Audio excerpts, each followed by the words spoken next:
Hello everyone and welcome back to another Underworld video. This video we're going to be covering the Coven historian Andreas Tanis. And also I just wanted to let you guys know that I'm currently working on a video about Jacob and Quint Lane. Andreas Tanis was a vampire of considerable age placed in exile by the Order of Victor, one of the vampire elders. He was once Victor's notary and the Vampire Coven's historian before his exile. He appears in the movies Underworld Evolution and Underworld Rise of the Lycans. Tanis acts as notary during meetings of the First Vampire Council in Castle Corvinus. He is often tasked with locating Victor's headstrong daughter Sonia. During one of his trips to find Sonia, he discovers she is having an affair with a Lycan servant named Lucian. Instead of informing Victor, he warns Lucian not to give it away, making the Lycan aware that he knows. Careful, blacksmith, lest your eyes betray your secret.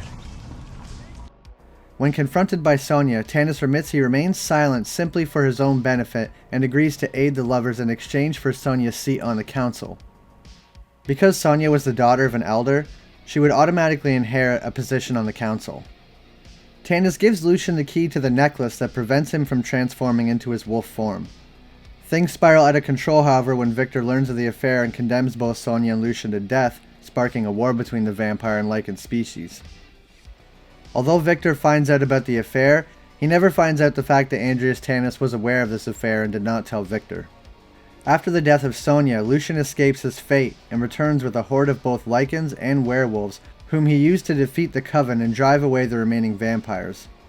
As Victor prepares to face the Lycan horde with his death dealers, he orders Tanis to take the other two elders to safety.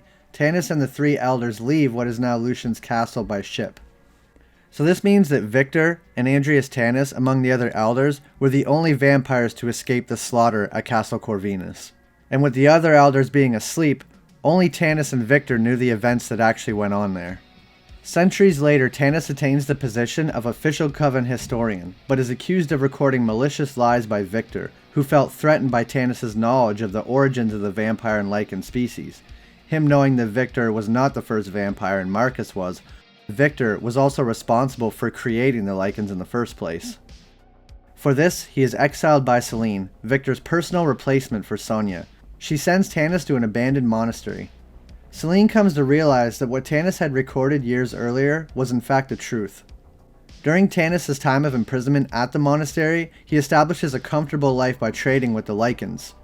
He provides them with UV rounds, which are fatal to vampires. In return, he receives Lycan bodyguards, as well as wine, woman, and other comforts. And we know that the reason Lucian was probably willing to work with Tanis and help him out was because Tanis was the one that actually freed Lucian in the first place. In the novelization, Selene muses that Tanis likely killed many innocent women in his attempt to find suitable vampire lovers, given that few humans can survive the transition into a vampire. Tanis also had dealings with the original immortal, Alexander Corvinus, as he gave the location of Alexander to Selene. Tanis is likely the only vampire besides Craven and his men that were aware that Lucian was still alive. In Underworld Evolution, Tanis is interrupted by the sound of an alarm. To his horror, he discovers it is Selene who tripped the alarm, the one who had sent him to his exile in the first place. Dropping Selene into a Lycan pit located beneath the monastery, more Lycans are sent to attack Selene's lover, Michael Corvin. Michael and Selene kill all of Tanis' Lycans while traveling through the tunnels beneath the monastery. Tanis sends Olga and Grushenka after Selene when he realizes she has gained access to the monastery, but Selene dispatches both of them with ease. He tries to shoot her with a crossbow but misses, and then is attacked by Michael, who busts through the wall. Tanis is initially extremely frightened by the sight of Michael, who is a Lycan vampire hybrid, something he's never seen before, and agrees to speak with Selene. The pair inform Tanis that the elders Victor and Amelia are both dead, and that Marcus has become a hybrid. Tanis then explains to Selene the truth about the war between the vampires and Lycans, and why Victor killed her family. He also tells her how to find Alexander Corvinus, the original immortal. He warns Selene that Marcus must not be able to release his twin brother William, as William is an uncontrollable beast filled with rage, and if he is released, likely many vampires and humans will die. Selene and Michael leave the monastery, while Tanis drops the bodies of his two lovers in the cellar as food for his Lycan bodyguards. Tanis was planning on leaving the monastery, but before he could escape, Marcus arrives and quizzes him on where to find the keys to William's prison. Tanis initially resists telling him, having nothing to gain from this because he fears the results of William being freed.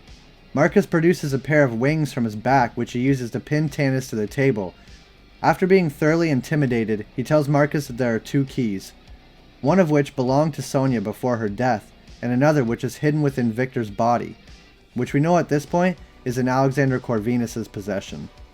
Marcus then kills Tanis, despite claiming that he always enjoyed his company, and drinks his blood for information. From Tanis' blood memories, Marcus learns where Selene and Michael have gone, and who they intend to meet with. It's unknown if Marcus destroyed Tanis' monastery or his corpse. Although not mentioned explicitly, Tanis' age is in excess of 1,000 years at the time of his death. The novelization of Rise of the Lycans mentions that Sonya is only less than half of Tanis' age, making Tanis already at least 400 years old during the prequel's events.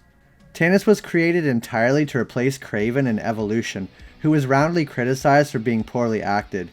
In the prequel's original script, Kraven was given a large role, but he was again removed completely and replaced with Tanis. This explains why Kraven and Tanis have similar personalities. Selene has a dislike for Tanis even after she learns the truth about Victor. This may be because Tanis also provided Lycans with UV ammunition, and he was an enabler and an accomplice to many killings of Selene's Death Dealer comrades. Also, Selene seems to be critical of any kind of cowardice in general, of which Tanis exhibits plenty of. Tanis is one of the very few vampires who knew the truth behind the murder of Selene's family, so it is plausible she also resented him for keeping this knowledge from her. So that's it for this video. I hope you enjoyed. Not a really long video, but nonetheless I think Andreas Tanis is an interesting character and plays a pretty interesting role throughout the films. If you enjoyed the video, please leave a like, and if you haven't yet, please subscribe. I really appreciate it. Like I said, I'm working on a video on Jacob and Quint Lane right now. Well, thanks for watching. I'll see you in the next video.